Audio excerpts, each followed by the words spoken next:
All right. We'll get on with it. All right, you guys. I love you so much. Good to see you. I got done with some work here, and look at, I got my Hoodlum shirt on. I'm supporting and rocking the Hoodlum, which is helping others out during life's unkind moments. Hoodlum, it says that on the back. That's a local charity nonprofit here in the area that I'm a part of, and gosh, I couldn't be prouder of those guys. They did a really good job this year at the fair and in the parade, and so kudos to you guys. Good job, Chris and Katie and all the people, Tyler, Stan, Nick, Kelly, all of them. Scooter, love you guys. So here's July 25th. Here is the meditation for today, my brothers and my sisters. Pay attention to this. This is some good stuff for trusting in God. So you should hold your life in trust for God and think deeply on what that means. Is anything too much to expect from such a life? Well, do you begin to see such dedicated a life and trust in God can be? In such a life, miracles happen. They happen every day. If you are faithful, you can believe that God has many good things in store for you. And God can be Lord of your life, controller of your days, and of your present and of your future. So try to act as God guides and leave all the results to Him. And do not hold back, but go all out for God and a better life. Make sure you trust in God. Make good your trust in Him. I pray that I may hold my life in trust for God. Amen. And I pray that I may no longer consider my life as well as all my own. I may no longer consider my life as all of my own. It is a life shared amongst the will of God. So we need to do what God's telling us. And now if you hear me say this or talk about God or prayer or communication with God or perseverance and some of these words that have faith tags on them, but really your belief in God is your belief in good. It's your belief in others. It's your belief, because God's omnipresent. He's in everything, everywhere, at all times. And so we say He, but I don't think we can comprehend in human terms, right?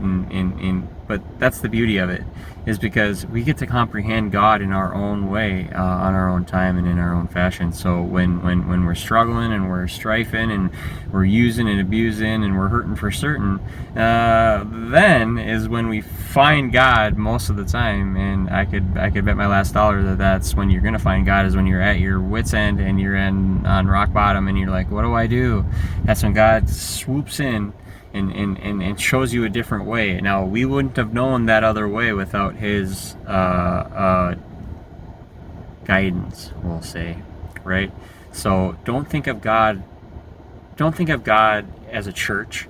Don't think of God as a book. Don't think God as a doorknob or this or that. It's all of these things combined into what your interpretation and your experience with God is. Because you know what? God to somebody could be a church, and God to somebody could be a book, and God to somebody could be a doorknob. God to me is the good in my life. God to me is the blessings, the lessons, the learning, the striving, the struggling, the successes, and the losses. That's who God is to me. I find God in everything. I don't find God in any one particular thing only. It's everywhere. It's God is in everything. And so when you've come to that interpretation on your own and that definition that you've defined what God is to you, that's what you need to hold on to. That's your nugget of truth. That's your goodness. That's the body. That's the whole thing that's going to concrete you, solidify you in the body, right? In your faith. And so your faith your faith comes in so many different forms. But most of all, every day when you wake up, you choose. You do yourself. You choose whether you're going to pick up a drink or a drug today. We didn't have to do it so far yet today, so we thank God, and we always thank God for everything, for the lessons and the blessings. Everything that comes down the pike, He is responsible for. We need to walk it out. So if you've seen me change my life, you've seen me come on here and talk nauseously about the what God does to me and for me and us and the body and everything that comes with that, recovery, I talk ad nauseum because it's what has helped me. So I'm a proud believer in God. I don't segregate myself, and I don't put myself into any other little boxes. I'm not this, I'm not that, I'm not this, I'm not that. All I am is a faithful, true believer in the good, which I believe is God, and He is in everything, and He shows us the way. Now, His will for us, we need to walk it out. Now that, my friends, is a whole nother video.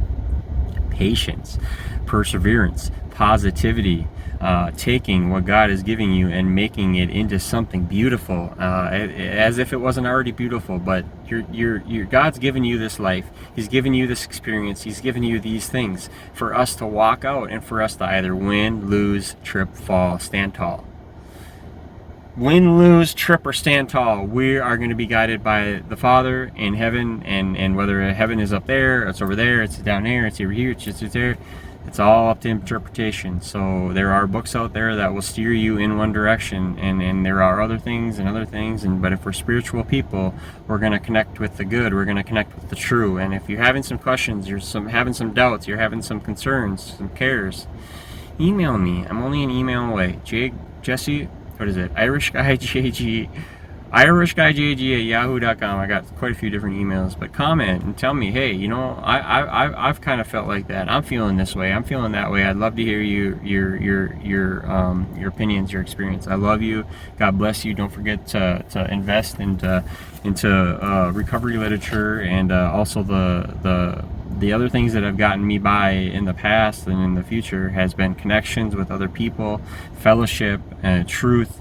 So I put all those on the table, and I say these things have helped me. I hope they help you. God bless you.